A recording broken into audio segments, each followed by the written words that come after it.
शेतकरी परेशान है, कोरोना का पीरियड चल रहा है, ऐसे पीरियड के अंदर आपने ये कीमतें बढ़ाना, ये बहुत ही मतलब किसानों के साथ नाइंसाफी करने के बराबर है।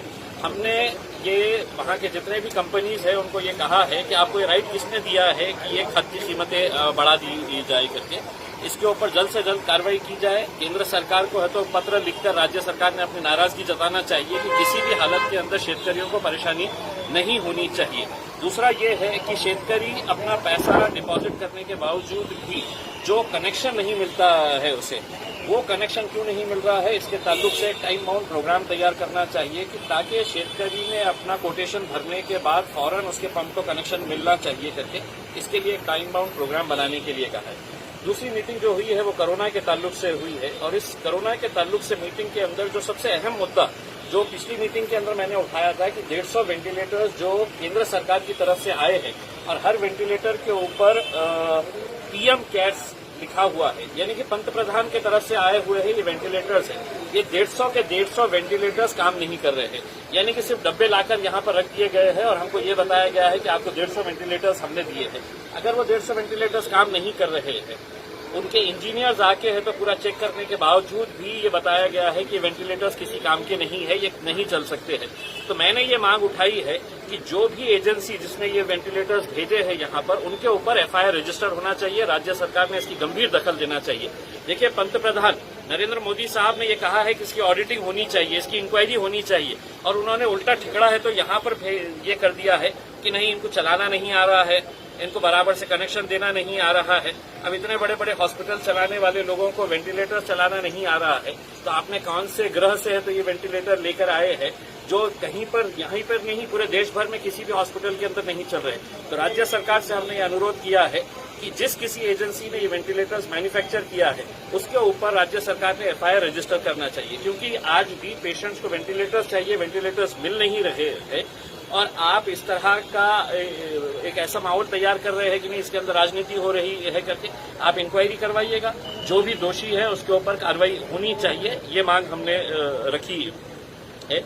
दूसरा, मैंने आज इस मीटिंग के अंदर जितने भी फ्रंट लाइन वर्कर्स हैं, चाहे वो हेल्थ डिपार्टमेंट के हो, पुलिस डिपार्टमेंट के हो, डिस्ट्रिक्ट कलेक्टर हो, म्युनिसिपल कमिश्नर, जिला परिषद के अध्यक्ष हो, डीन है, सुपरिटेंडेंट है, जितने भी फ्रंट लाइन वर्कर्स है, पुलिस कमिश्नर है, उनकी पुलिस की पूरी टीम है, इन सब का मैंने एक पब्लिकली हमने धन्यवाद किए हैं कि ये लोगों ने जो काम किए हैं। ठीक है, हम मीटिंग के अंदर आते हैं, झगड़ते हैं, नाराजगी हमारी जताते हैं कि ये काम गलत नहीं, लेकिन ये कंबाइंड एफर्ट था कि जिसकी वजह से आज से कुछ महीने पहले हमारे पास डेली केसेस जो है वो तकरीबन 1800 केसेस आ रहे थे। जो पीक के ऊपर जो पहुंचा था हमारा, वो 1800 केसेस हर रोज। आज वो केसेस का आंकड़ा 600 हो गया है। औरंगाबाद शहर की अगर हम बात करते हैं तो हम महज 200 केसेस के ऊपर आ गए हैं, 203, 206 केसेस है। इसको थोड़ा सा और कम करने की जरूरत है। जितना आप लोगों ने एहतियात करना चाहिए, अगर उतना एहतियात कर ले तो मैं ये समझता हूँ, उम्मीद करता हूँ और दुआ करता हूँ कि ये आखिरी लॉकडाउन रहेगा और इसके बाद अगर लोगों ने पूरी तरीके से ये कर दिए है तो हर चीज खुल जाएंगी और हम भी अच्छी तरीके से बाहर निकल सकेंगे। एक अहम मुद्दा यह है कि हमको ये बताया गया है कि 200 के करीब वैक्सीनेशन सेंटर्स है। ये नहीं बताया है कि वैक्सीन्स कितनी है करके। वैक्सीन्स ही नहीं है हमारे पास। तो आप ये जो अच्छी अच्छी बातें बता रहे हैं वो बातें तो हमने सुन लिए हैं कि आपके पास 200 वैक्सीनेशन सेंटर्स खोले हैं करके, लेकिन अगर आपके पास एक एक सेंटर के ऊपर 10-10 वैक्सीन देने की भी आपके पास आज के दिन है कि अवेलेबिलिटी, तो इसका आंकड़ा प्रशासन ने बताया नहीं है। लेकिन हमने मंत्री साहब से कहा है कि वैक्सीनेशन के लिए ऐसा ना हो जाए कि लोग इंतजार करते रहे और आप वैक्सीनेशन का इंतजार चलता ही रहेगा। तो किसी न किसी तरह से औरंगाबाद जिले को जल्द से जल्द है तो वैक्सीन प्रोवाइड करने का इंतजाम करें। बहुत अच्छे तरीके से निर्णय लिए गए हैं, मीटिंग बहुत अच्छे तरीके से हुई है और मैं पालक मंत्री सुभाष देसाई साहब का भी धन्यवाद अदा करता हूं कि उन्होंने कहीं पर भी और कभी भी यहां पर पैसे की कमी नहीं होने दिया है कि, और आज भी उन्होंने ये बात कही है कि जितने भी पैसे लगेंगे वो पैसा हम अभी भी देने के लिए तैयार है, बशर्ते लोगों को इसकी सहूलियत मिले। सर हेलमेट को लेकर ही बहुत तकलीफ हो रही है, जबकि हेलमेट की दुकान मतलब ठीक है, हेलमेट जो है ये किया है लेकिन नहीं लगे। अशी मागणी केली होती हे व्हेंटिलेटर परत पाठवून द्यायचे, तर त्याला आता पालकमंत्र्यांनी काही पुढे म्हणजे काय आहे की आता देखिए, हर्षवर्धन साहब जो केंद्रीय आरोग्य मंत्री, हेल्थ मिनिस्टर है, उन्होंने अपने बयान के अंदर ये कहा है कि नहीं, ये वेंटिलेटर्स के बारे में राजनीति की जा रही है, ऐसा कुछ है ही नहीं, बल्कि उन्होंने यहाँ तक कह दिया है कि इनको चलाना नहीं आ रहा है, इनको बराबर से प्लग करना नहीं आ रहा है करके। अब ये तो मैं नहीं चला रहा हूँ, ये हॉस्पिटल चला रहे हैं। वो हॉस्पिटल जो हजारों पेशेंट्स को अटेंड करते हैं और कई 100 वेंटिलेटर्स उनके पास है, तो कई सालों से चला रहे हैं। तो आपने कौन से ग्रह से लेके आ गए हैं कि ये वेंटिलेटर्स इनको नहीं चलाना? मतलब नाच न जाने आंगन टेढ़ा।